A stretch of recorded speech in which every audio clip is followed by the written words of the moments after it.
Hello everyone, my name is Twinkle and I welcome you all to the channel of Next IAS.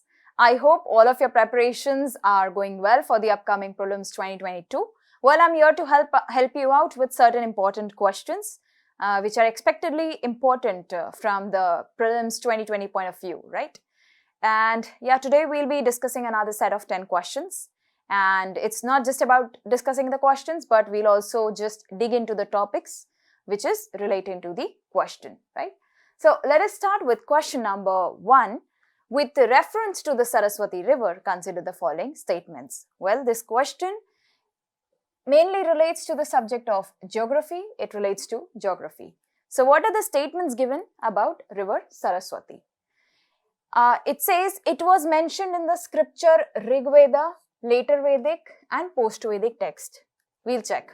It originated from Kapal Tirath in the Himalayas. We shall see. It flowed through Haryana, Rajasthan and north of Gujarat, right? Well, we right now have nothing to do with these options. Let us proceed towards the discussion. Then we shall come back and decide the answer. Alright, so if we talk about river Saraswati,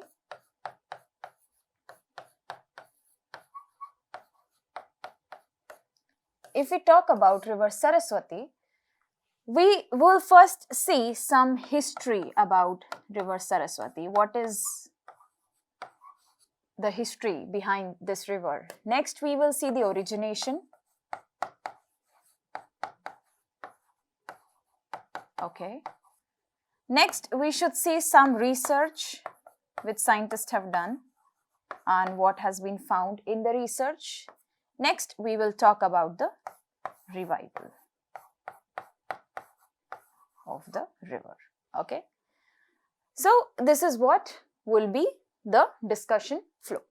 Now, if I talk about the history, so river Saraswati is called the lost river.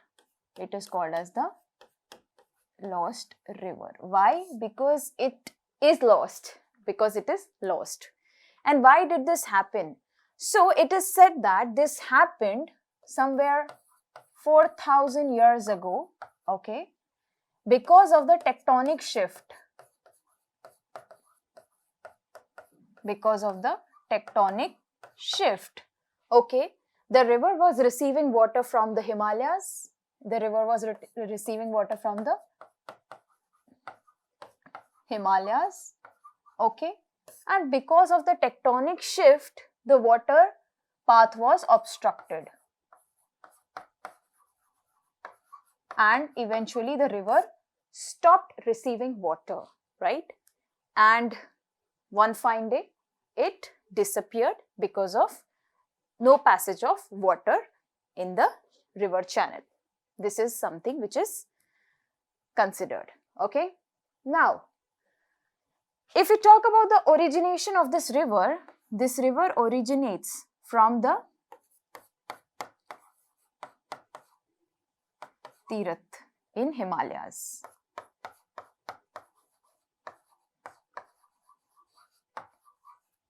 From the Tirath in Himalayas, okay?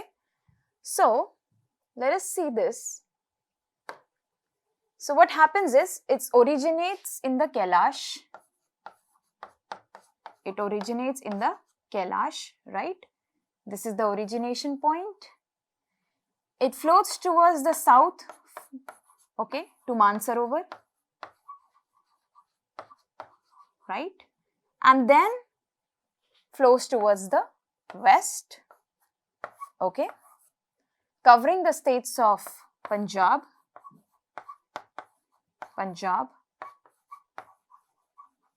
Haryana, okay, Rajasthan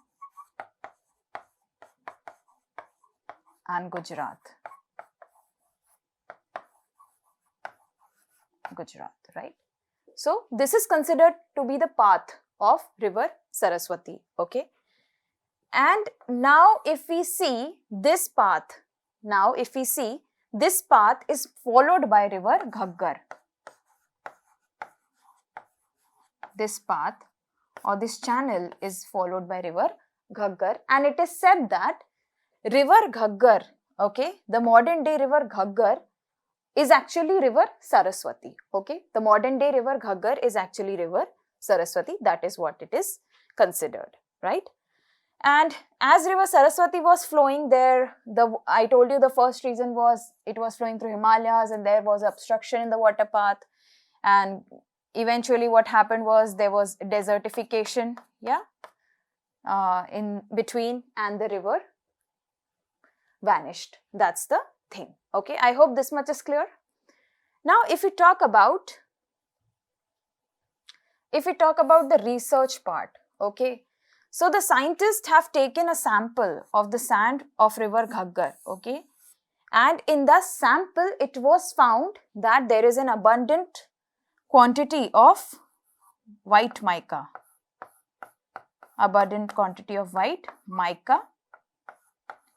plus there are coarse grain,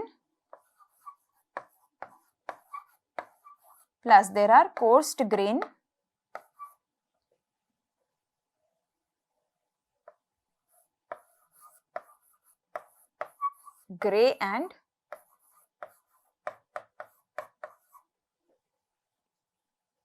white mica, plus there are coarse grain, grey and white sand. Okay. Now, what does this show? What did scientists conclude after knowing this? So, the scientists say that this is typically a feature of the rivers flowing from the higher Himalayas. Okay. So, this is typically a feature of the rivers flowing from the higher Himalayas. Okay. Higher Himalayas. Now, one thing is, in the state of Haryana, there was a digging, okay, up to 6 feet which was done, and there was just in 6 feet of digging there was water found underground. There was water found. Okay. So, the people here of Haryana says that it is river Saraswati. Okay, which is flowing. It is river Saraswati that is flowing, right? And from there it is flowing where? It is flowing from Adi Badri. It is flowing from Adi Badri to Kutch in Gujarat, right? So, this has been the things which are till now being considered. Well, nothing is very concrete up till now. These are all considerations which have been taken, and that is why Haryana government positively expecting that river Saraswati can be revived. So, now they are going ahead with the revival project of river Saraswati. Okay. So, let us see. All this I hope must have been clear to you. Let us see what is kept in the store next. So, we spoke about all this. We spoke about the history, the origination and the research aspect. Now, we will talk about the revival. Okay. So, let us see about the revival.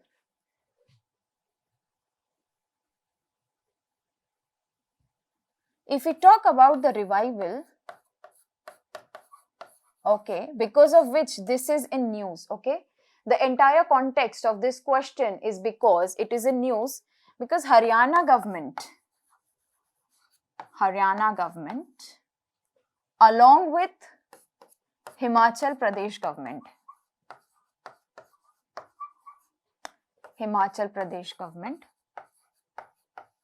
okay, along with Himachal Pradesh government have signed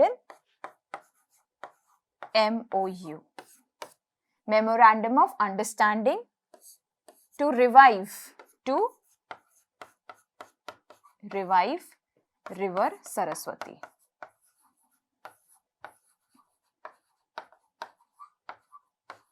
Okay, this is the thing, to revive river Saraswati. Now, what will be done in this project? What will be done in this project is, there will be a Saraswati dam. There will be Saraswati dam that will be constructed. Okay, Saraswati reservoir.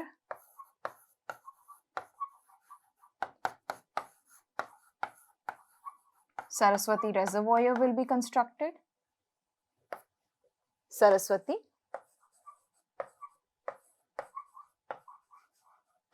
barrage will be constructed.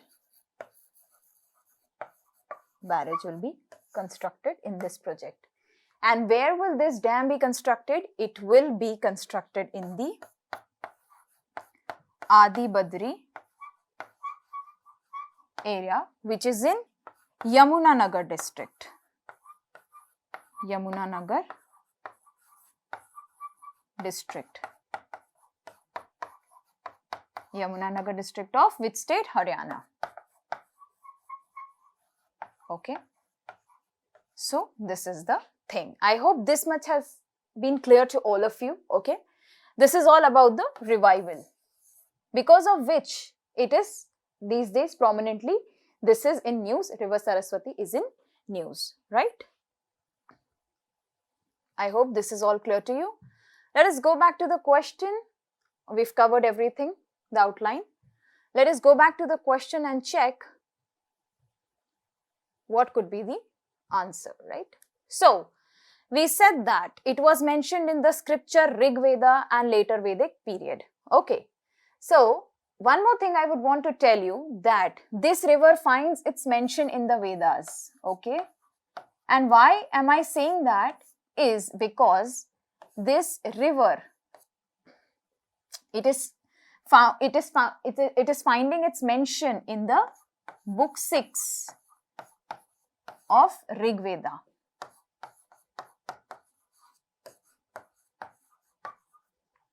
And where exactly there? Where exactly there is it finding the mention? So, book 6 of Rig Veda, there is a hymn. There is a hymn, okay? That is named as Nadi Stuti. Nadi Stuti Sukta. Okay, that is it is about praising the river. Nadi Stuti Sukta. It is about praising the river Saraswati. And in this, river Saraswati is mentioned as goddess. River Saraswati is mentioned as goddess and perfect mother. Perfect mother. Right? So, there it finds the mention in the Vedas. Apart from this, well, I don't know if you guys have a little bit of idea about the Mahabharata. If you guys have a little bit of idea about the Mahabharata,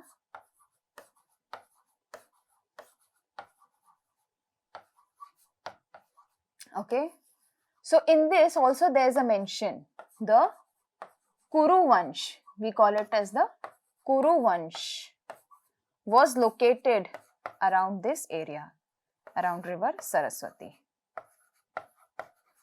Okay, the Kuru Vansh.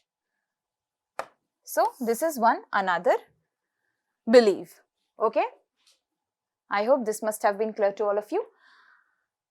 So, of course, we can say that it is mentioned in the Vedas, right?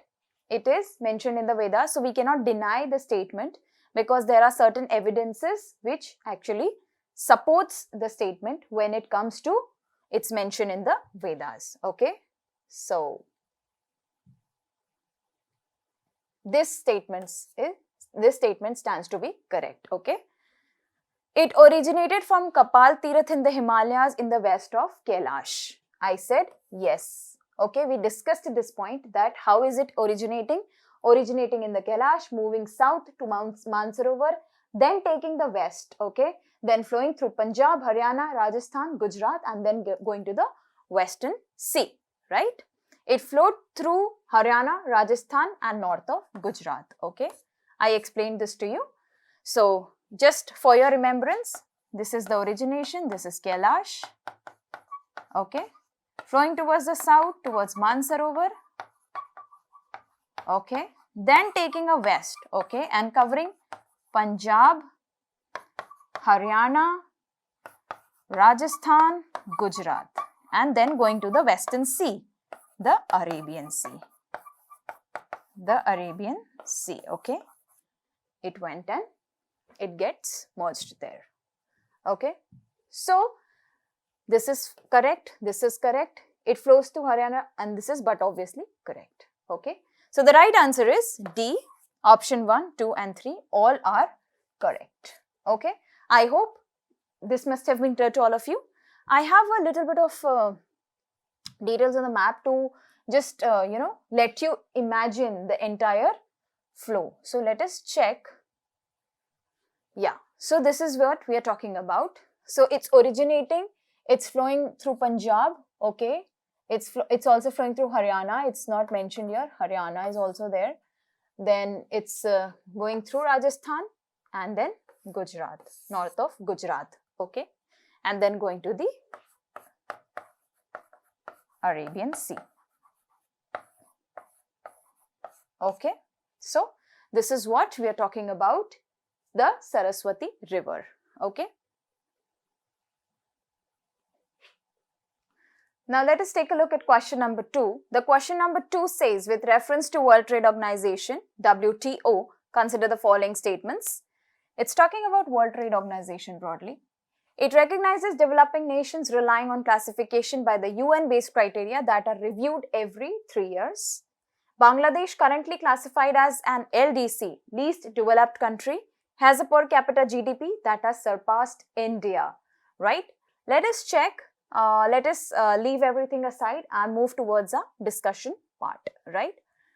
Let's go to the discussion and make an outline of the discussion first. So, we'll see what is WTO, right? We should see what is the objective of WTO, okay? We'll see what are the functions of WTO, okay? Then we will see what is ministerial conference, because if you are talking about WTO, then these things are mandatory to be known. And then we shall be talking about China and WTO, because of which this is in news recently, and popularly this has been in news of the recent week. Now, if I talk about WTO, it is the only international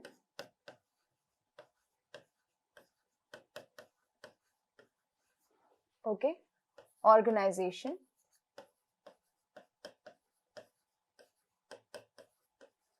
which is dealing in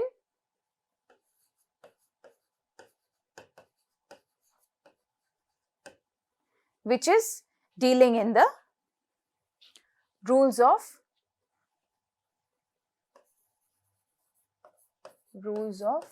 trade between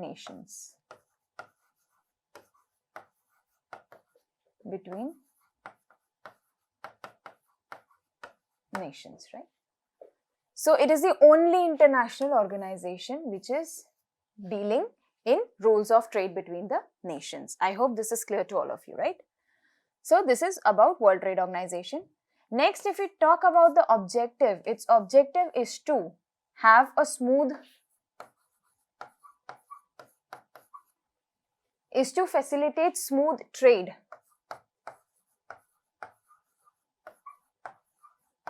between nations, okay. It gives a platform for negotiation. It gives a platform for negotiations, right? And it also focuses free, fair and predictable trading. Predictable trading experience.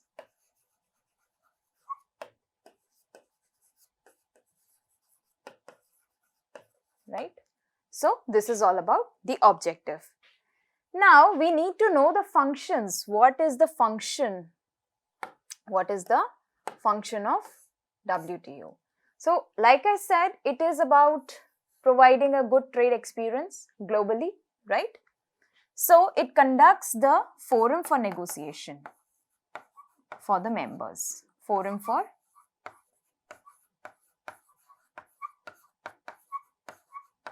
negotiations. Okay. Then it administers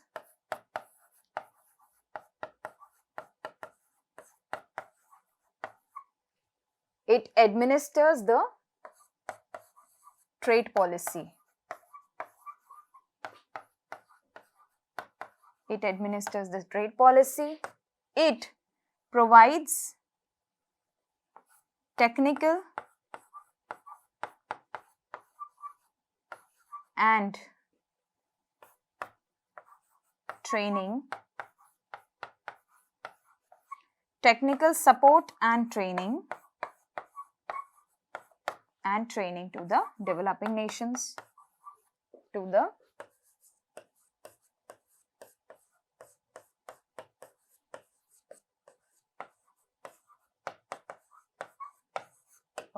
developing nations. These are certain functions of the World Trade Organization. Now let us talk about the ministerial conference. Okay.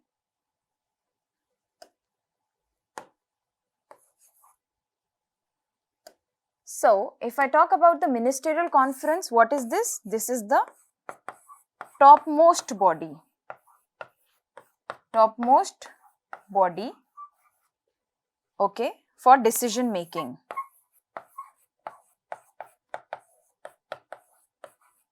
Decision making in WTO, right? This is ministerial conference is the topmost body for decision making in the WTO, and it brings together member nations every 2 years. It brings together member nations every 2 years, right? So this is about the ministerial conference. Now next we need to discuss a lot about China and WTO, right? We need to discuss about China and WTO, before which I would want to convey that WTO, okay, WTO started functioning on 1st Jan 1995, and since then India is a member. India is a member since then. Okay, so you should know it's a member since then. Apart from this, let us take a look ahead. So we need to give emphasis on China and WTO issue, right? So China has recently said that it is a developing country. What did I say? It said that it is a developing country. It is still developing, right? Which has created a controversy, and hence this issue was in news. So what has happened? Let us check the scenario first. Okay, let us see what has happened. Now World Bank gives the classification, or I can say that World Bank is classifying countries in 4 major groups. Okay, what are those? It is, number 1 is low income. Okay, number 2 is lower middle. lower middle income. Number 3 is upper middle.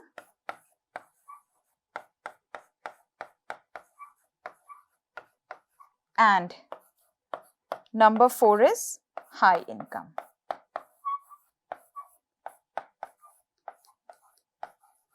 Okay. So, this is given by the World Bank. The classification of countries. What is this? This is the 4 major classification on basis of which the countries are divided. Okay, based on the income. The low income country, lower middle income country, upper middle income country and high income country. Now China is in which category? China is in upper middle income category. Okay, China is in, and still it's saying that it is developing country. It is still saying that it is a developing country. Why has this confusion arisen? Why has this confusion arisen? Because WTO has not given any definition for developed, okay, and developing nations. The countries can, okay, the country can themselves say whether they are developing, they are developed, but there is nothing given from the end of WTO as a definition of what could be a developed country or what could be a developing country. Now, China did not say it's a developed country in spite of being a good economy, one of the strongest economy. It still said it is developing. Okay. There's a reason behind it. And what is that reason? The reason is about the privileges, right? What is the reason? The reason is about the privileges. What privileges am I talking about? So, WTO gives certain privileges to the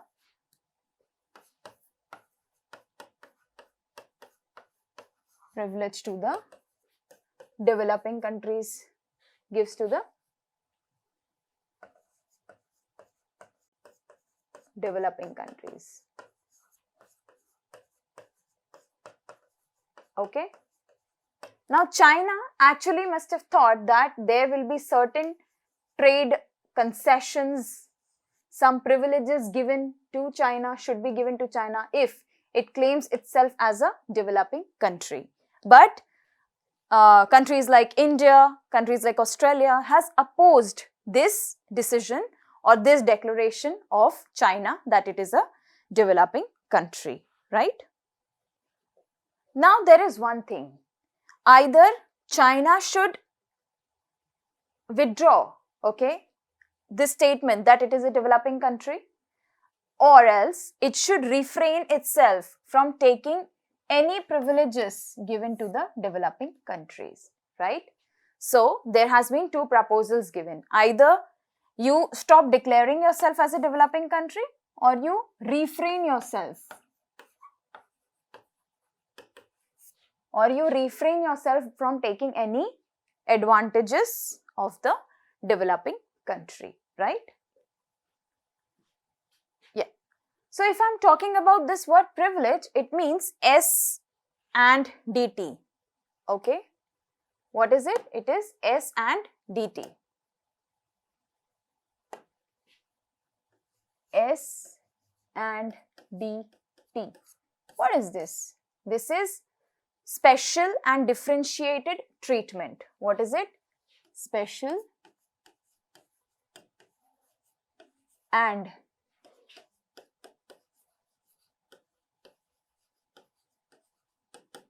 differentiated treatment. Okay, which is given to the developing countries. S and DT. So, China should refrain itself from all the S and DT given to the developing countries, right? So countries like Australia has raised a voice, India raised a voice, which is, I think, fine, because if everything goes to China, if all the privileges, in spite of being a privileged country, okay, in spite of being one of the strongest economy and have been achieving a good development, it is still claiming it is developing because it wants to, because they want to avail S&DT, special and differentiated treatment from the WTO, okay, for trading purposes, right? Now, what is the thing about India? What is the thing about India? We also need to study that. Now, India comes in which class? India comes in lower middle income group, okay?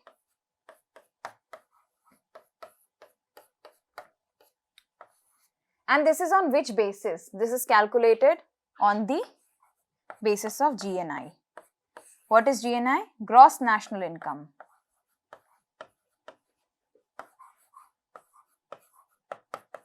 Gross national income, okay.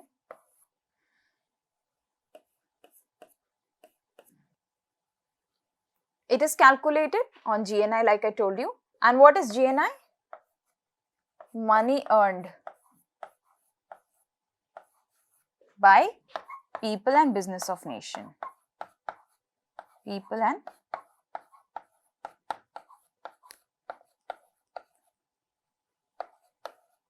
and businesses of the nation. The total, I can say, total.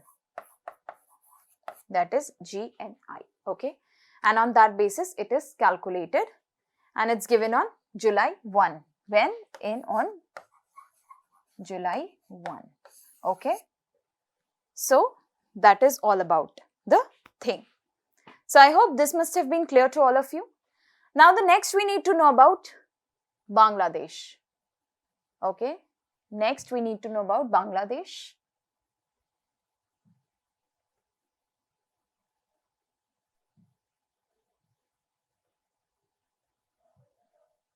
We need to know about Bangladesh.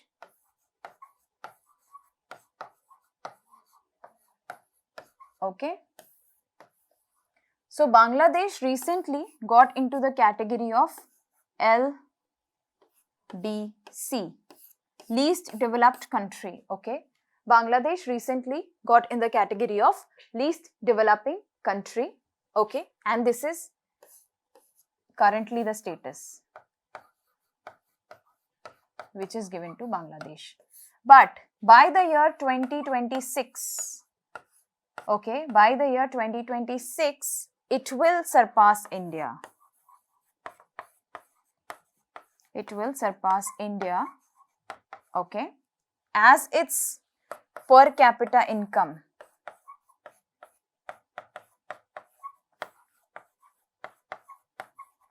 is rising, right? So, that is the scene, okay. So, I hope this must have been clear to all of you. So, that's all I wanted to share about this particular question. So, I think we've covered all of the things. Let us go back to the question and check if we can solve it. It recognizes developing nations relying on classification by the UN-based criteria that are reviewed every 3 years, okay. Recognizes. So, like I told you about the China and the WTO issue, that China actually labeled or tagged itself as a developing country. So, if there would have been a specific definition about the developing country and the developed country, then this confusion wouldn't have ever arisen, right? So, which means this confusion is there. The nations are raising the voice against China. That means it has not given a definition of developing country. Who has not given? The World Trade Organization has not given a specific definition, okay, or criteria to know if the country is developing or developed. It is the country which actually can call itself as developing, or they can call itself as developed.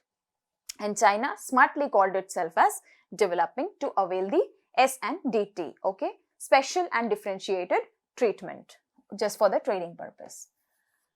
So this is wrong. Okay. Bangladesh, currently classified as LDC, has a per capita GDP that has surpassed India. Yes, I told you it is going to surpass India, right? So option B is the right answer. Only statement 2 is correct. Okay. Yeah.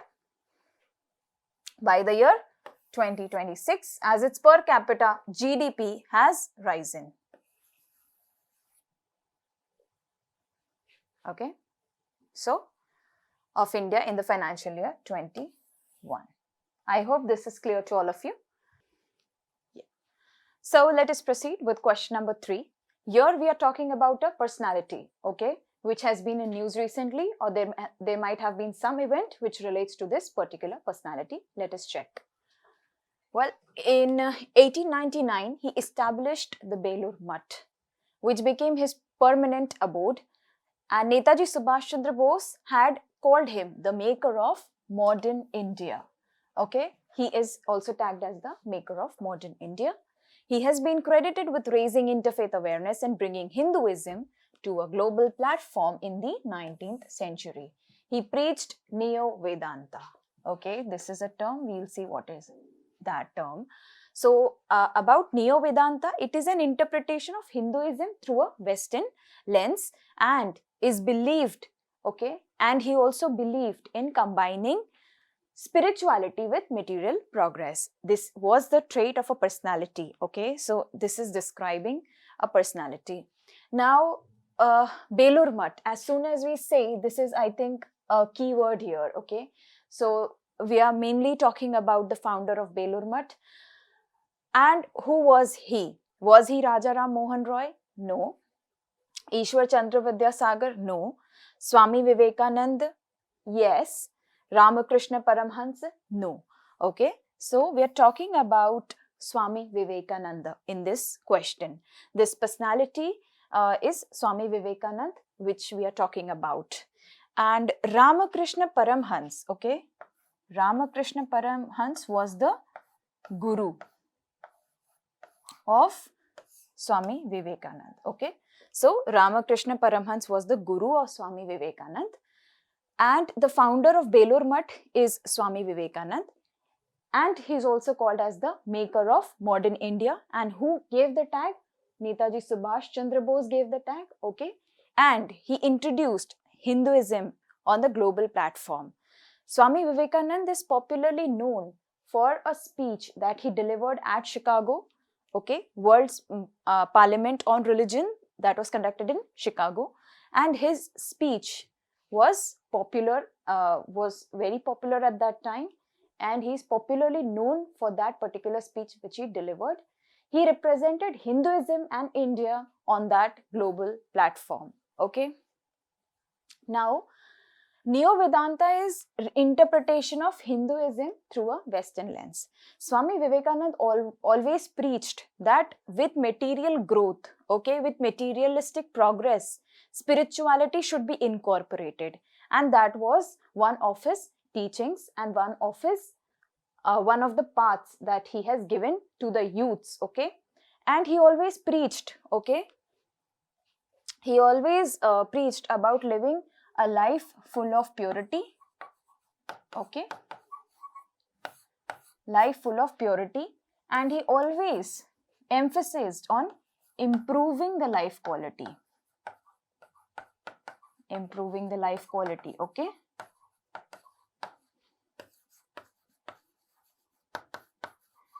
He inspired youths,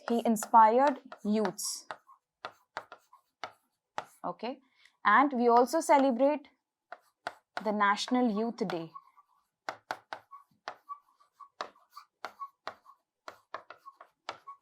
We also celebrate the National Youth Day, and we recently celebrated.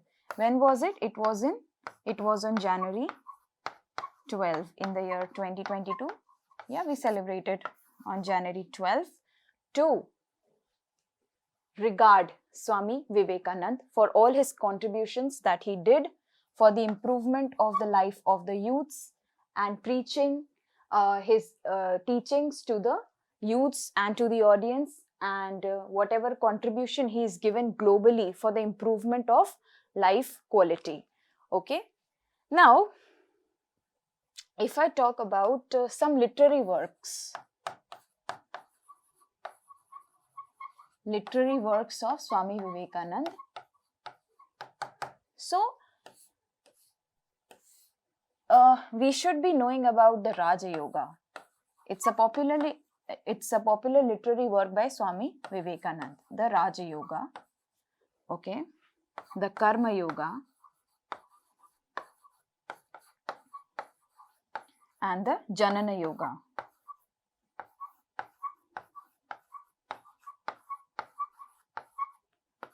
The Janana Yoga. Raja Yoga is about meditation. It's about meditation, okay. Karma Yoga is about leading a good life, okay. Raja Yoga is about meditation, and Karma Yoga is about achieving freedom by living a selfless life, okay. Karma Yoga is about selflessness, okay, achieving freedom through selflessness.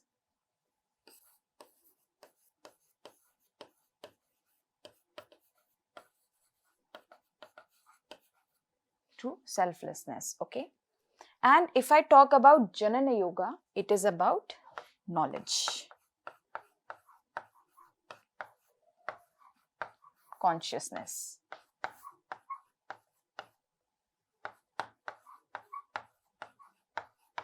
It's about knowledge and consciousness, okay.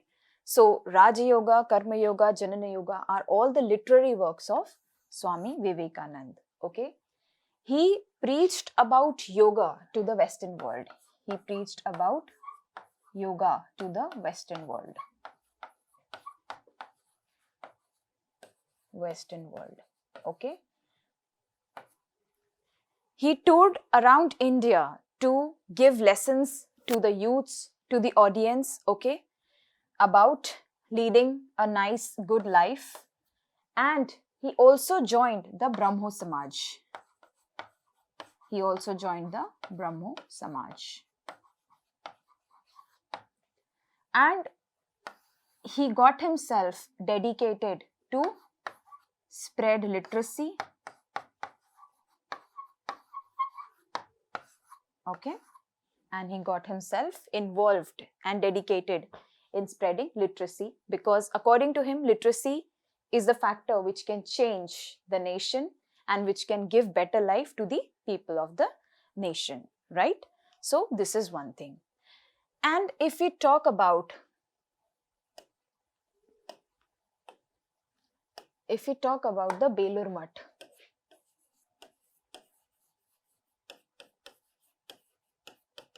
where is it? Belur Math is in Belur in West Bengal. Okay, it is in West Bengal, right?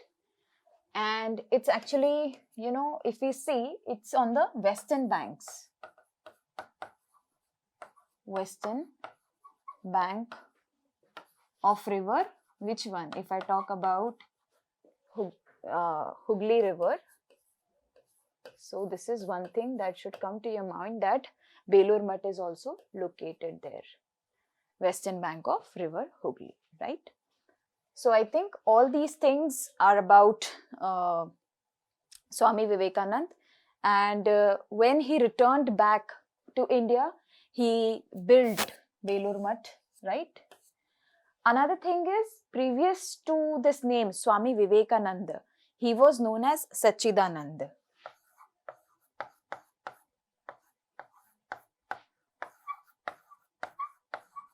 He was known as Sachidananda, and later on he shifted. Okay, later on he changed to Vivekananda. Later on he changed his name to Vivekananda. Okay, so this is all the details. Let us check. Yeah, So yeah, we know his original name was Narendranath Datta, and before Vivekananda, his name was Sachidananda. Why did he change his name from Vivekananda to Sachidananda? Because that was recommended by Maharaj Ajit Singh of Khetri state. Okay, and on his recommendation, he changed his name. Okay, and he was the disciple of Ramakrishna Paramhans. I told you about this. And he was well read in many things and many subjects. Okay, and we celebrate National Youth Day. Okay, in his honor we celebrate National Youth Day, which is the birthday of Swami Vivekananda. Apart from this, we know that he was named as the maker of modern India. And who gave the tag? Netaji Subhash Chandra Bose. He preached Neo-Vedanta, right? We know that. Also, if we talk about Neo-Vedanta, it means Neo-Hinduism.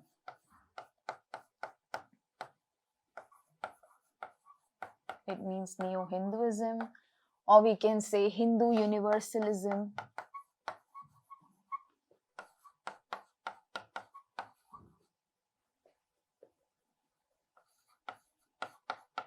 Universalism, right? So this is Neo-Vedanta. After coming back to India, he formed the Ramakrishna Mission in 1897 and established the Belur Mutt, which became his permanent abode, right? So I hope this has been clear to all of you.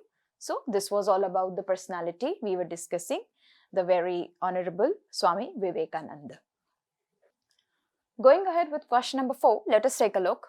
What are the major differences between WPI and CPI for calculating inflation? So it's talking about inflation, dealing majorly with the subject of economics. Let us go and catch hold of this subject. Let us go ahead. Now, WPI. It's talking about WPI and CPI. WPI, what is WPI? Yeah, we can. If I talk about WPI, this is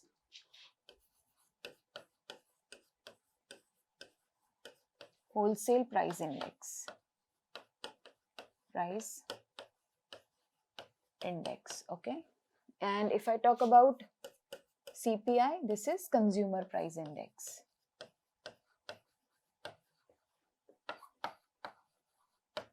Consumer price index. Okay, so that is WPI and CPI. Now, what are these? What are these? For this, let us start discussing what is inflation first. Okay, now we know what is inflation. We know what is inflation. Inflation is the rise in prices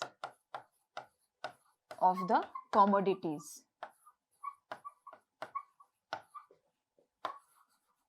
Commodities we use on a daily basis. On a daily basis. Like food, clothing, entertainment, etc. Right? All these are the commodities we use on the daily basis. Now, the rise in price of these commodities is inflation. Okay? And to measure inflation, WPI and CPI are the indices to measure inflation. Okay, WPI and CPI are the indices with the help of which what is calculated? Inflation. Okay, I hope this must have been clear. Now, inflation is, I told you, the rise in price with time. This leads to the calculation of inflation, right? So that's how it is. Now, inflation is not always bad, right? And not totally bad, not completely bad. Okay, some inflation to a certain extent is required. Okay, why? Because of inflation, there is more job, there is more business expansion, and more taxes given to the government. Okay, why? Because inflation actually motivates production. Because of inflation, production Inflation motivates production. Okay. And sustain the production. Sustain the production. So that is why inflation is fine to a certain extent. It gives more jobs. Business expansion is done by the manufacturers. And because of the expansion, the government gets more tax. Okay. So all in all, it is to a good extent. If it is in a good, safe extent, it is good for the economy. Okay. Good to some extent. Okay. So that's all. Now, let us understand about WPI and CPI. If I say I am a consumer, okay, I am a consumer, this is a shop, okay, this is a shopkeeper, this is a shop, this is a bulk purchaser, and this is the manufacturer.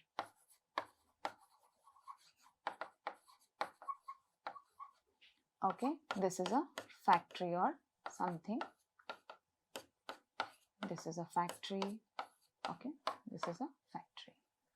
I don't know if I can make it like that. So yeah, these are it. This is a factory. Okay. This is a shop. This is a bulk purchaser, or we can say the wholesaler. The wholesaler, right? Now,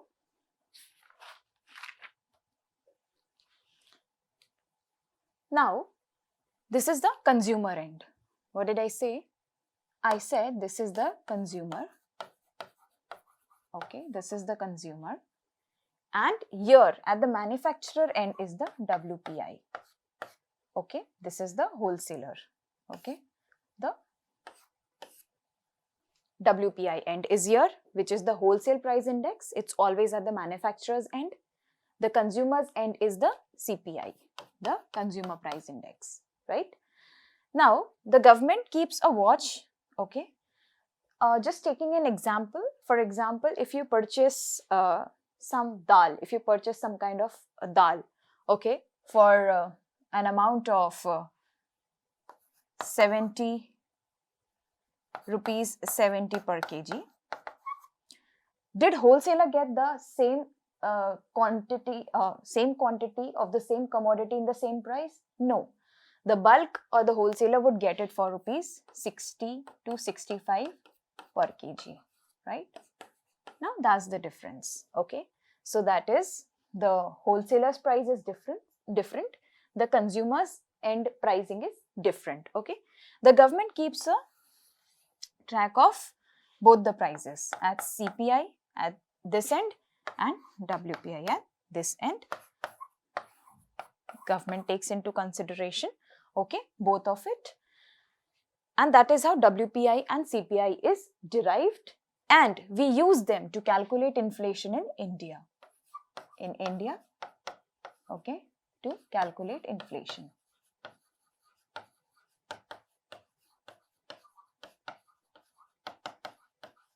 Now, what happens is RBI, while measuring inflation,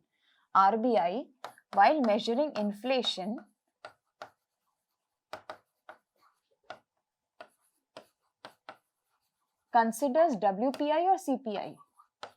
WPI or CPI? Right? We need to know this. RBI considers WPI or CPI. Now for this, you need to know certain things about WPI. Okay? So like I told you, WPI is always at the manufacturer's end. CPI is at the consumer's end. And WPI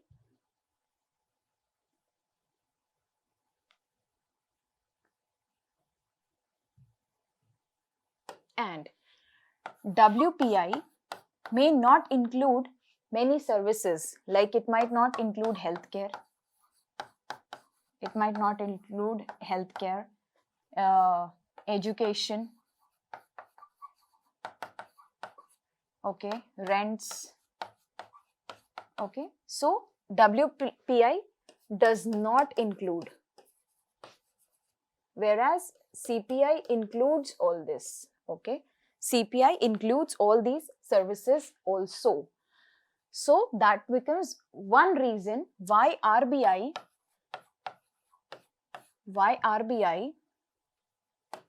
takes CPI into consideration, considers CPI while measuring inflation. Okay, this is one thing. There is one more reason. The other reason is the consumer buying goods at the wholesale price? No, I explained it. The wholesaler's pricing is completely different. The pricing for the wholesaler, the scheme is completely different at that end, and at the consumer end, the scheme is completely different. The wholesaler buys it in bulk, like might be 1000 kgs together, like that is why the prices are reduced, right, for the wholesaler for the bulk purchase. But the consumer doesn't buy it in bulk, and that is why the pricing is different at the consumer end. So the other reason is the consumer never buys in wholesale price.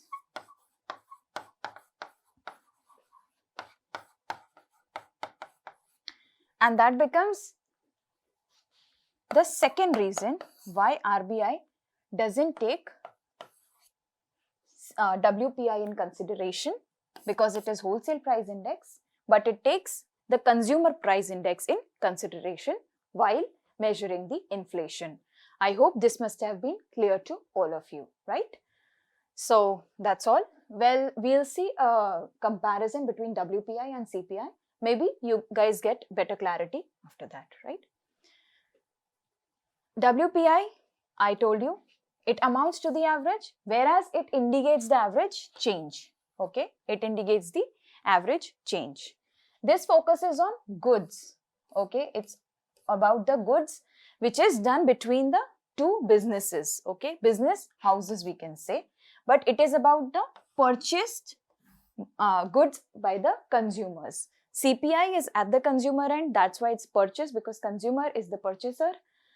And WPI is about the goods traded between the business houses for further trading the goods to the market, to the consumer, right?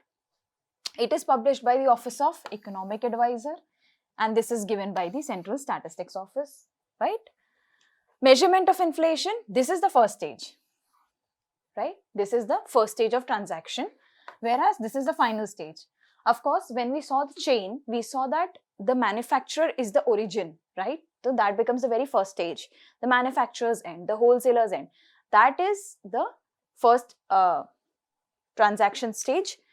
But the final, where is the good going? Where is the transaction taking place? Where is the supply to the consumer? That becomes the end. That becomes the final transaction stage. Okay. It covers goods, whereas CPI covers goods and services. That was one reason why I said that RBI considers CPI, okay, for the measurement of inflation, right? So this is one thing. Now inflation may just an additional thing. There are two things, like headline inflation and the core inflation, right? There are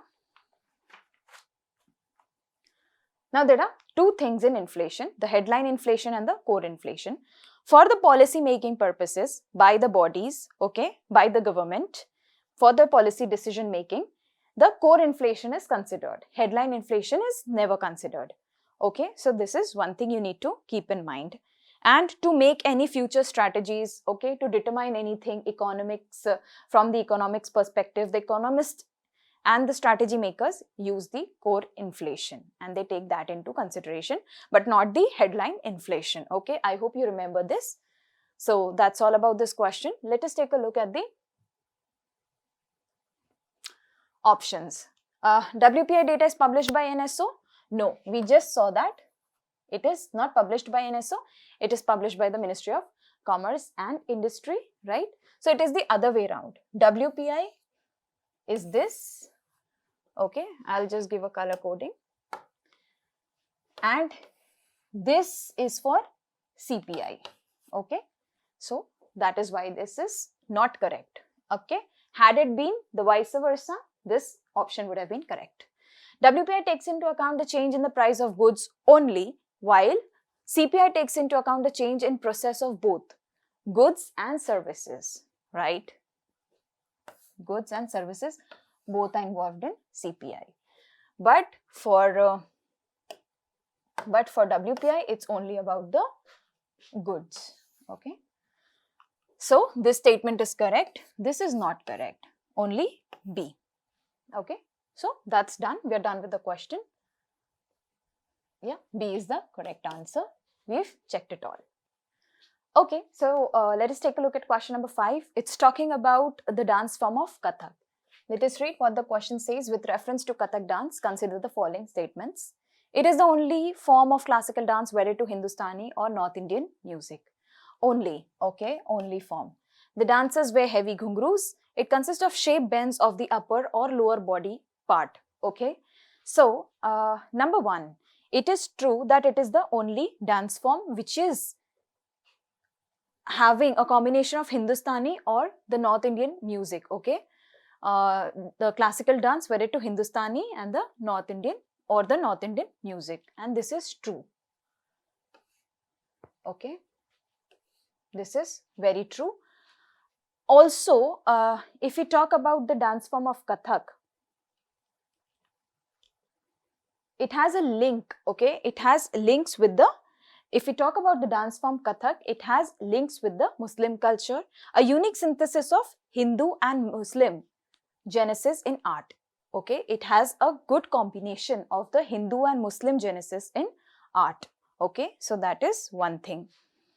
The dancers wear heavy ghungroos, okay. Here it is the ankle bells they're talking about. Okay, the ankle bells. Well, yes, in Kathak ankle bells are used, and without that there is absolutely no sense to the dance form of Kathak, because this ankle bells actually help the dancers to convey the story, okay. Because Kathak is derived from the word katha, right? Kathak is derived from the word katha. It's about, the dance form is about storytelling, okay. So there is a story which is told through this dance form. The ghungroos, the ankle bells support the dancers, you know, to enhance the process, okay, to graciously present the entire script, okay, to make some sounds like sounds of a heavy rain, horse riding, okay, etc. as per the requirement, which is very graciously and elegantly done. There's a lot of footwork involved, okay. There's a lot of footwork involved in this dance form. Apart from that, if we see, it's about distribution of weight, okay. This dance form is about the distribution of body weight.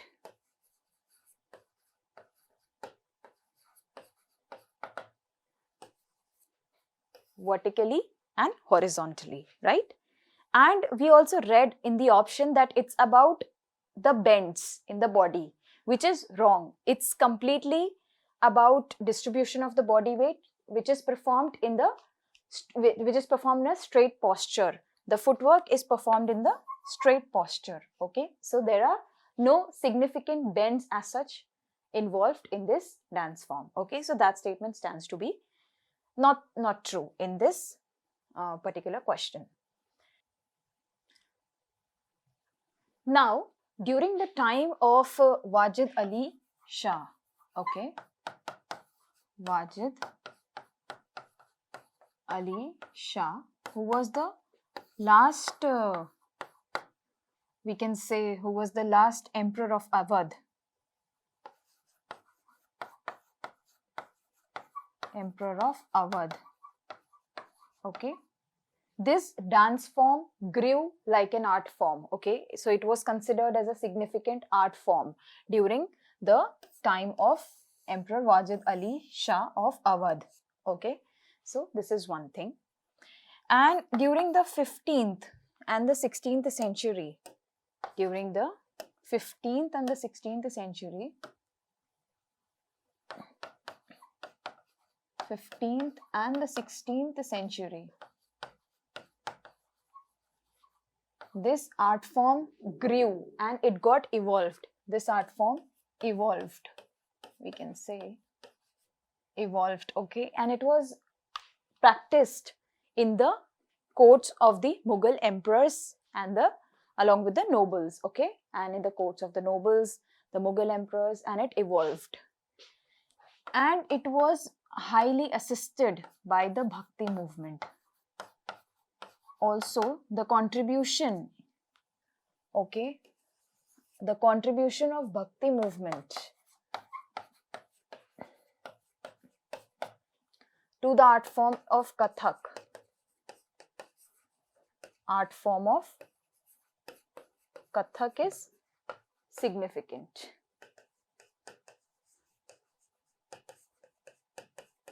Right? So, Bhakti movement is also a factor that played a crucial role in promoting this art form of Kathak. Now, if we see some prominent performers, the prominent dancers, okay. So, one, we know that we recently lost one of the very significant personality, a very known and recognized person of the industry, the dance industry, that is Pandit Birju Maharaj.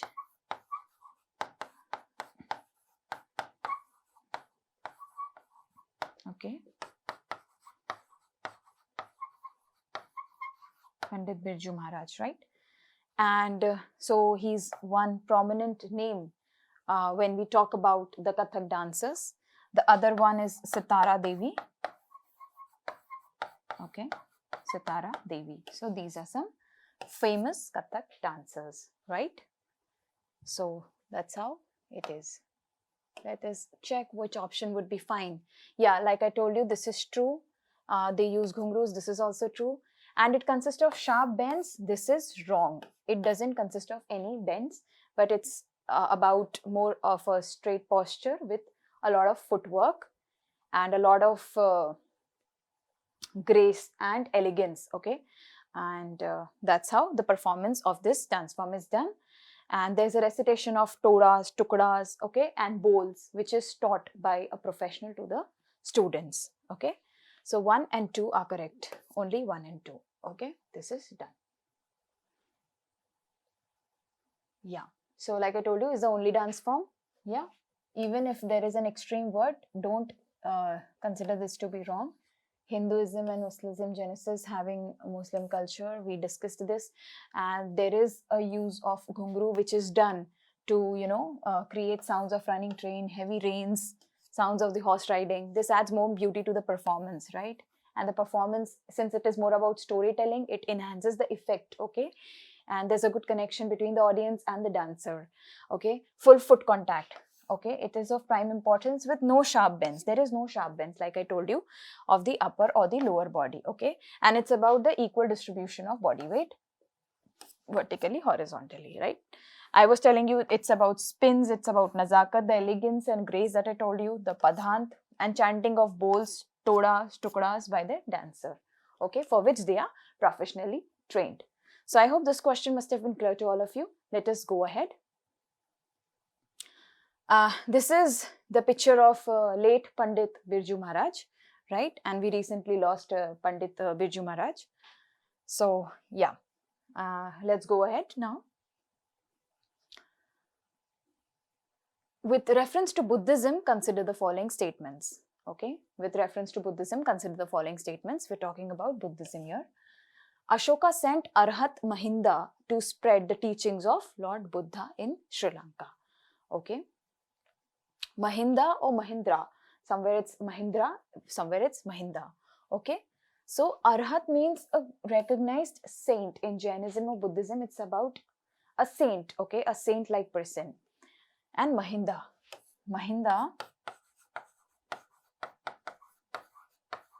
was the son of Ashoka. Mahinda was the son of Ashoka, and he is considered to be the one who took Buddhism to Sri Lanka, along with his Sangha Mitras. Okay. King Devanampiya Tissa's reign is known for the arrival of Buddhism in Sri Lanka. So, when Mahinda actually went to tap Sri Lanka to preach Buddhism, it was King Devanampiya Tissa, okay, who was ruling Sri Lanka at that time. So, no doubt, the statement is correct, this statement is correct, but there's much to discuss about Buddhism. When we talk about Buddhism, there are certain things mandatorily which you should be knowing. If I write down things like Hinayana, Mahayana, Vajrayana, and if I tell you what are these, so with a blink of an eye, you should be able to tell that these are the schools of Buddhism.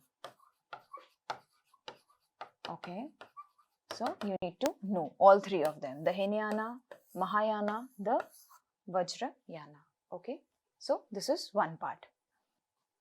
Now, if I talk about the path of Nirvana, okay, the path of Nirvana. What is Nirvana? A state of zero desire and 100% peace and happiness. That is Nirvana. So, what is the path of Nirvana? It is nothing but the eightfold paths given by Buddhism. Okay. And I'll write some. I want you to complete the remaining in the comment box. What is it? It is about the right understanding,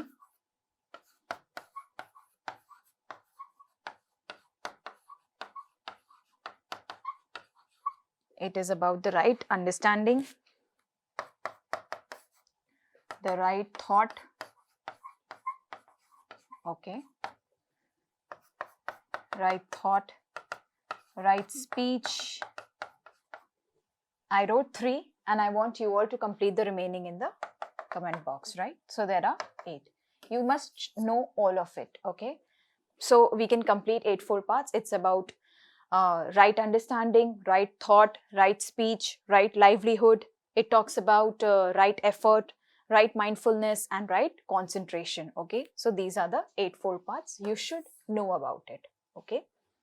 Now, apart from this, if we talk, there are 4 noble truths, okay? You can take this as a revision. Now, next we'll talk about the 4 noble truths. 4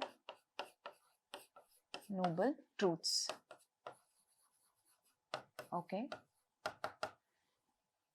So, number one is the truth of suffering. What is the truth of suffering?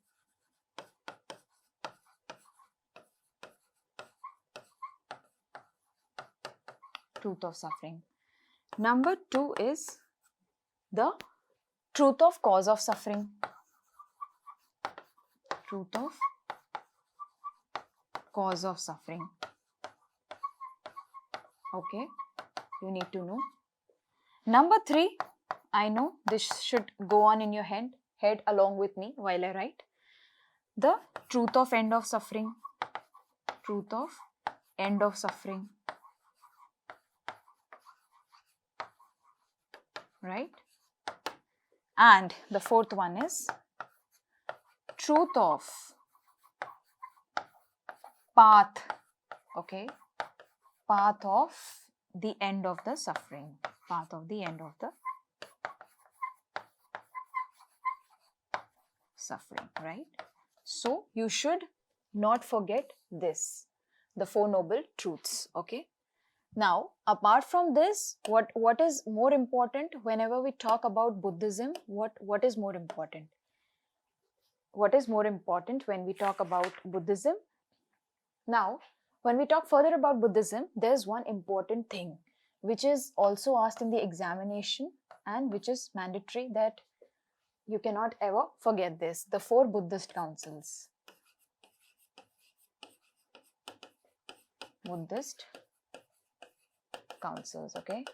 So, how many Buddhist councils were there? There were four Buddhist councils that were held, and those are under the patronage, the first one under the patronage of Ajatashatru and Mahakashyapa, okay? That was the presidency of Mahakashyapa, and with Kalashoka in the presidency of Sabakami, and under the patronage of Ashoka, the presidency was of Mugalipattam Tissa, and under the patronage of Kanishka, the presidency was Vasumitra. Okay, so these are the four councils, the Buddhist councils. Okay, and the first one was at Rajgriha. Okay, the second one was at Vaishali, third one was at Patliputra, and the last one was at Kashmir. Okay, and the last one was Kanishka, the first one was Ajatashatru. Okay, so I hope this is clear to all of you. That's all about this question, right? And of course, we've discussed the right answer already. So let us read out question number 7 here on the screen. Recently, the ABC framework was in the news. With reference to that, choose the correct option. The framework is a part of National Education Policy 2020 and will allow higher education institutions to maintain a digital repository of credits earned by the student. Okay. It is a partnership of countries aiming to ensure that new nuclear energy initiatives meet the highest standards of safety, security, and non-proliferation. Is it the foundation to any analysis of the energy-related environmental impact of buildings? Or is it a cybersecurity framework that provides a common language and set up a standard for security across countries and industries to understand their security postures and those of the vendors? Well, we need to actually realize what it is about, the ABC framework. What is it all about? So, if I talk about this ABC framework, it deals not with this. It is not a partnership. It is not a foundation. Okay, and it is not even a cyber security framework. So 2, 3 and 4, they are wrong. First, we'll understand the ABC framework is a framework which is a part of the National Education Policy 2020, and this is true that it will allow higher education institutions to maintain a digital repository. Matlab, the credits of the students, okay, the marks achieved by the students, the credits achieved by the students will be stored digitally. It's just like a digital banking system, where digital banking is like money storage, but this digital repository will be the credit storage for the students, right? So why are we doing this and how it is going to help the students? We have to understand that, okay? We have to understand that. Why are we doing this?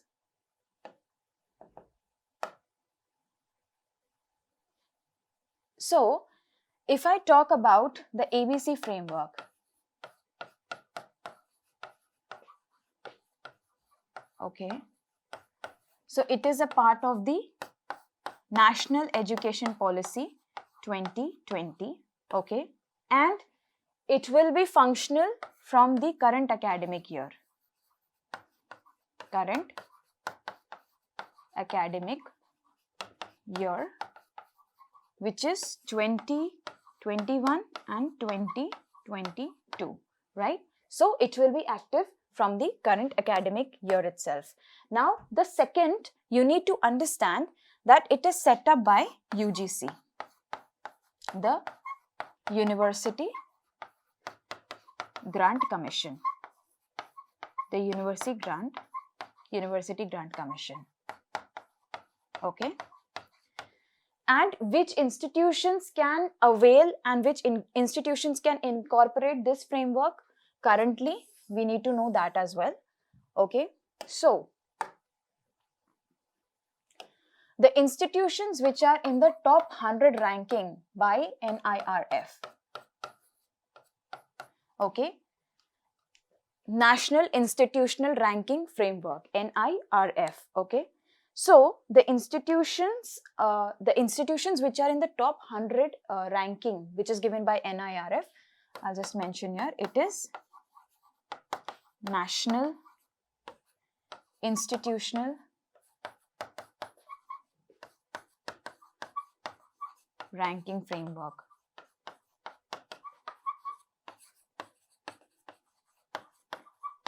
National Institutional Ranking Framework. So the top 100 institutions are eligible, okay, and it is mandatory for them to adopt this framework.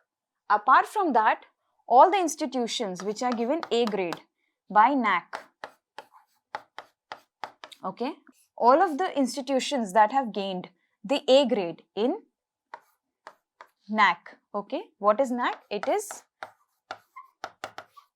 National Assessment and Accreditation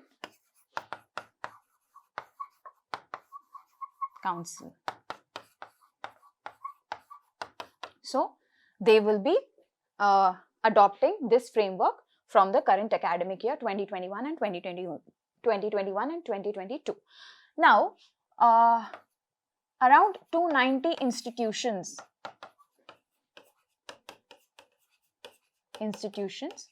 will be currently taking up this framework.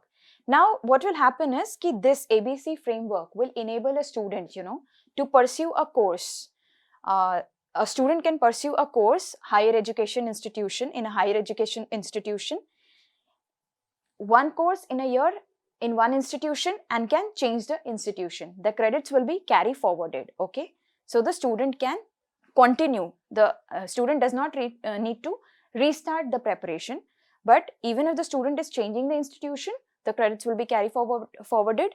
Earlier, this provision was not there for higher educational institutes, but because of ABC framework, this is incorporated. Apart from that, the students who are pursuing the courses online can also pursue it online while they get the credits, okay? They'll still be eligible to collect the credits even if they pursue courses online. So these are the provisions of ABC framework, okay? I hope this is clear to all of you. Let us see the next. Yeah. So the next question is talking about euthanasia. What is it? Consider the following statements regarding euthanasia. Active euthanasia refers to death by not providing essential, necessary and ordinary care or food and water. We'll see that. Passive euthanasia refers to causing intentional death of a human being by direct intervention. Okay, so we are talking mainly about the passive euthanasia and the active euthanasia here. And we need to check if the statements given about the passive and active euthanasia are correct or not. First of all, let us understand what is euthanasia. Okay, we need to understand about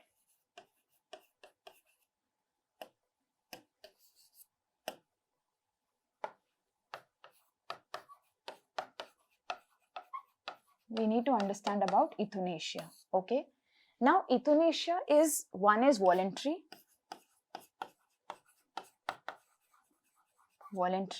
one is non-voluntary,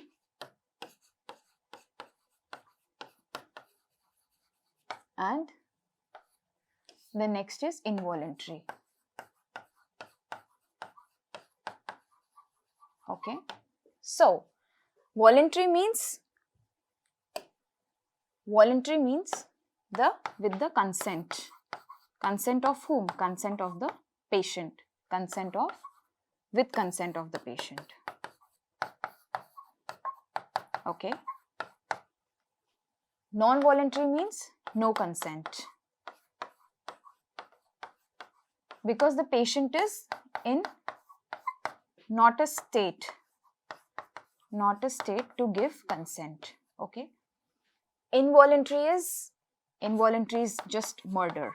Okay, there's absolutely no will and wish or of the patient. Okay, it's regarded as murder. Involuntary euthanasia is regarded as murder. So That's completely out of the discussion. Voluntary and non-voluntary. Now, voluntary is with the consent of the patient. If a patient is having an idea whether that he or she will at some point or at some stage is going to suffer, okay, is going to be in a state where the state is completely vegetative, brain dead, or maybe the person survives on a life support. So if there's a very critical situation which is seen coming, the person can go for voluntary euthanasia. Now, you also need to know voluntary euthanasia is not killing, it's mercy killing, okay? We call it as mercy killing. And euthanasia, the word euthanasia in Greek, it's a Greek word, okay? It means good death. It means good death. That is a death which is not by a lot of sufferings. It's not the death which is not, you're not going towards the death facing a lot of suffering, a lot of pain, and a very and a condition where you are not able to do anything, but you are just surviving. I mean, you are just bedridden, and it's a very critical situation in which euthanasia is considered, okay?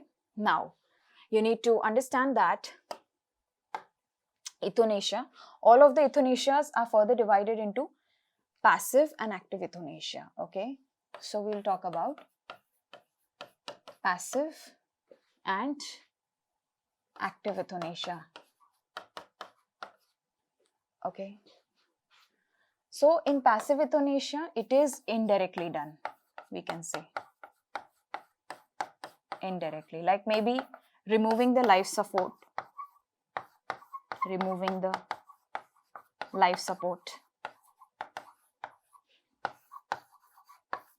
right? Removing the life support from the on which the person is actually surviving. Active euthanasia might be direct intervention. It is like direct intervention.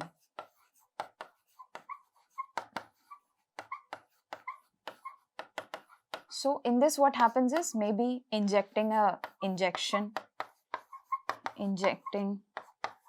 some lethal injection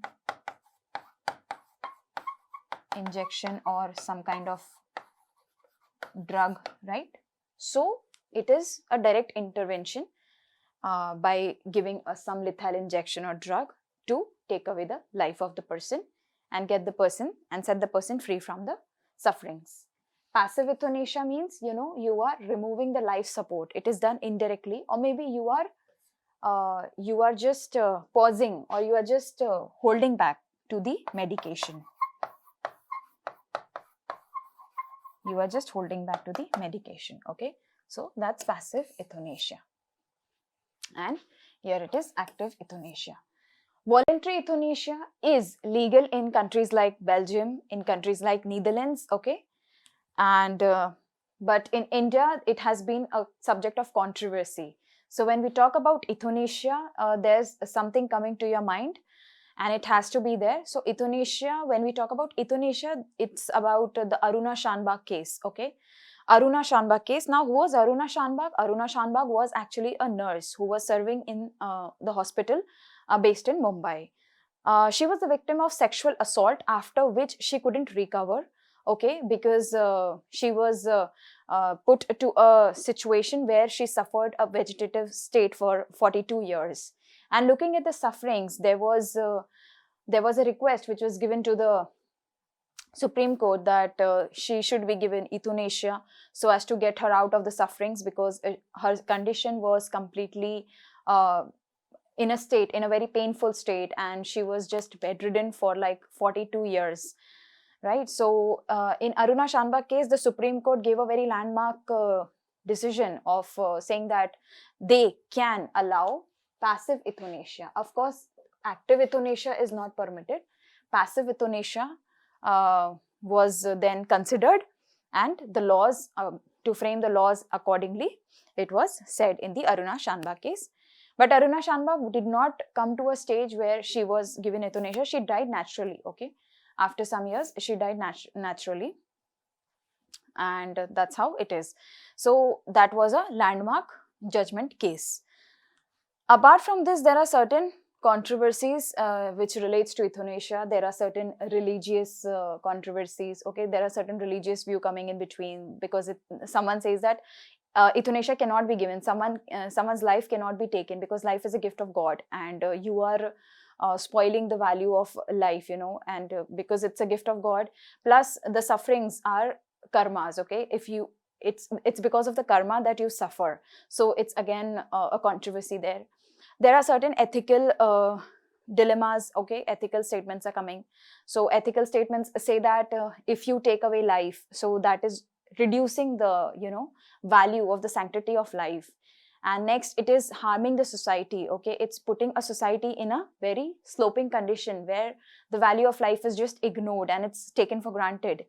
And ethically, maybe one person who's leaving, okay, one person who's been killed by using euthanasia, the person is getting the freedom. Okay, the person is set free, but there are people who are affected, people connected to the person, the family. They might have trauma, they might go through trauma, they might have some situations to face, right? So there is one ethical dimension to this. Apart from that, there are certain arguments which is based on the rights. Now this is interesting, this favors the euthanasia, the argument which is based on rights. Okay, based on rights. So it says that death is an explicit matter of an individual, and the people and the state, okay, the people and the state should not interfere. People and the state should not interfere. So just like people have the right to live, they have the right to die, decide and die. Okay, so these are the issues related with euthanasia. I hope this must have been clear. Now you just need to remember, active euthanasia is direct intervention, maybe by injecting a lethal drug or some kind of injection, right, to kill the person. And passive euthanasia is indirect, like you're taking away the life support. Now one more thing you need to know is, active euthanasia is positive euthanasia. Okay, positive euthanasia, and this is aggressive euthanasia. This is called as aggressive. Okay, passive euthanasia is negative euthanasia. Okay, and this is non-aggressive. You can simply remember them by keeping in mind that in passive euthanasia, a person's life support will be taken away, the medications will be stopped, okay, so as to slowly bring a person in a condition where the person is dying, okay, not treating the person. Active euthanasia is you are just giving the drug directly so that the person immediately dies and gets rid of the suffering. So this is all about. Let us go to the options and check. Active euthanasia refers to the death by not providing essential. By not providing? No, this is wrong. This is by providing. Okay, providing some kind of drug. Okay. And passive euthanasia refers to causing intentional death? No, I told you it is intentional, but it is about stopping the medications. Okay, stopping the treatment or medications. Treatment or medication, right? So that is what passive euthanasia is. So it's the other way around, okay? So neither statement 1 is right, neither statement 2 is right, because the explanation of active euthanasia is of the passive euthanasia, and that given of the passive euthanasia is of the active euthanasia. I hope you got it. You can keep this in mind. Yeah. Recently, Kalapani, Lipu Lake and Limpiadhura were in the news in context of the border dispute between India and which other country? Question number 9, it's mainly about the IR, the international relations. Of course, you can have a brief analysis of this question and the issue which is relating to India and which other country. We are just going to see that. So you can have a brief analysis, but in this question, we'll try to understand a crux of the entire matter, okay? Recently, Kalapani, Lipu Lake and Limpiadhura. Well, this place, Kalapani, Lipu Lake and Limpiadhura, is where in the news in context of the border dispute between India and which other country? So, you can check here. It's about Kalapani, Lipu Lake and Limpiadura, right? Now, see, this is a tri-junction. This is a tri-junction between what? India, Nepal and China. And prominently, Nepal is creating a dispute, okay? Nepal is indulging in creating a tri-junction dispute, okay, in this region, okay? Now, this dispute is between India and Nepal. So, I know you got the answer which was asked in the question, but let us see why is it actually taking place. So, Nepal actually, when Nepal proposed the map, it included these areas in the map, saying that the region, this Lipu Lake, Kalapani and Limpiadura area region belongs to Nepal, whereas India claims that it belongs to India. Now, Nepal says that in the ancient times, there was a king which had given this place to India for some temporary use. Now, that's the claim which Nepal does. But India says, no, this was owned by India and this is of India and this will be of India only. Now, India created a link, okay, which is reducing the, reducing the time taken for the Mansarovar route, okay, and to which Nepal took an objection, saying that the consent of Nepal was not considered and Nepal was not asked about this and was not informed about this. So, first of all, why would Nepal be informed? Because the territory is of India. Nepal is actually indulging itself in a cartographic assertion and India has been requesting Nepal not to do so because it's going to give rise to disputes. A tri-junction dispute would take place. Also, the harmonious relationship between the India and Nepal will be harmed because of all this. Because this is completely unilateral. The stake of Nepal is unilateral and it's baseless in a way. Okay. Now, that is what the dispute is all about. Nepal is actually tilting towards China, but without realizing that it's going to harm the Indo-Nepal relationship, which has been intact since centuries, and the citizens of Nepal enjoy a lot of privilege, okay, and that will be hampered in a very drastic manner if this issue continues. So that is the thing, okay. Yeah, that's all about this question. So we are going ahead with question number 10 now.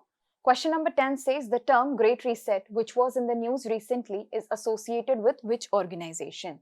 So we are talking about the term Great Reset. Okay, let me tell you, the term Great Reset is a theme. What is Great Reset? It is a theme and it belongs to World Economic Forum, right? It is a theme belonging to World Economic Forum. Now we need to know something about this World Economic Forum and about the theme Great Reset, okay. So, World Economic Forum, you must know it was initially called as the European Management Forum. It was earlier called as the European Management Forum, okay. It was established in the year 1971 and in the year 1987, it was renamed as World Economic Forum, okay. Why it was renamed? Because by the time, by 1987, the biggest countries, okay, many of the countries, and not just the European countries, but other countries also started getting involved and started becoming members of the World Economic Forum. And then it was said, and then it was planned that now there was a renaming and it was then called the World Economic Forum, right? So what is it? It is a non-profit organization. What is World Economic Forum? It is a non-profit organization.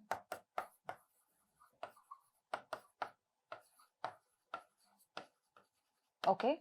Now, one important thing that can be asked in the examination is like, is it a government organization? Is it a government organization?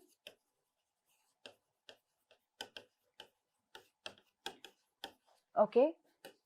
This could be a question, and you need to remember that World Economic Forum is not a government organization. Okay, it's a private organization.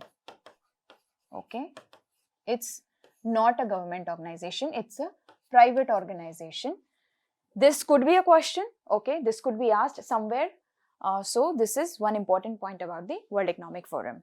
Now, World Economic Forum engages the leaders from the business culture background, okay, to come and give their thoughts, present their views, and give suggestions and form agendas for the betterment of the society. Okay, so all in all, it's about framing the industry agendas for the different industries. World Economic Forum invites the thinkers and recognized personalities from the industries. Okay, so that is what it is. Now, the theme Great Reset.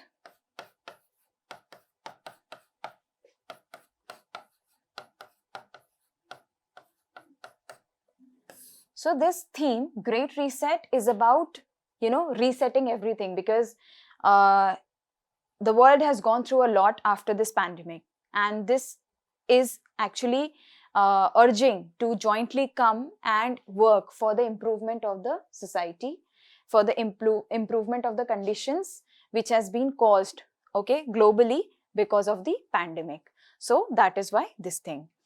So it is jointly to build the foundation of the global economic and social system. Okay, building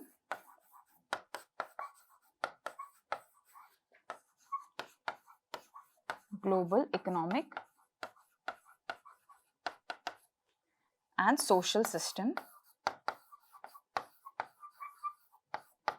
Okay, so that is what the Great Reset is saying, which can enable sustainable growth. Sustainable growth globally. Okay, so that is what Great Reset is all about. Okay, now if I talk about the World Economic Forum, there are certain criticisms coming up. Okay, so what are the criticisms of World Economic Forum? In spite of doing all this, there has been a criticism coming up. So before that, let me tell you, the World Economic Forum is conducted in Davos, which is in Switzerland. Davos, which is in Switzerland, right? So this is a place which is a tourist destination, and the people who participate in the World Economic Forum are the elite class. Okay, are the elite class. It is said that it is a forum only for the elite class, and because of which there has been a lot of expenditure. Okay, all the elite class people globally come and participate, and they be in Davos, right? And there's a lot of expenditure done on the security. So it's a very heavy amount which is spent. Apart from that, because of this, okay, because of the presence of only the elite class, the broader society perspective is ignored. The broader society views, issues, and the perspectives are neglected, and there is an undemocratic decision making.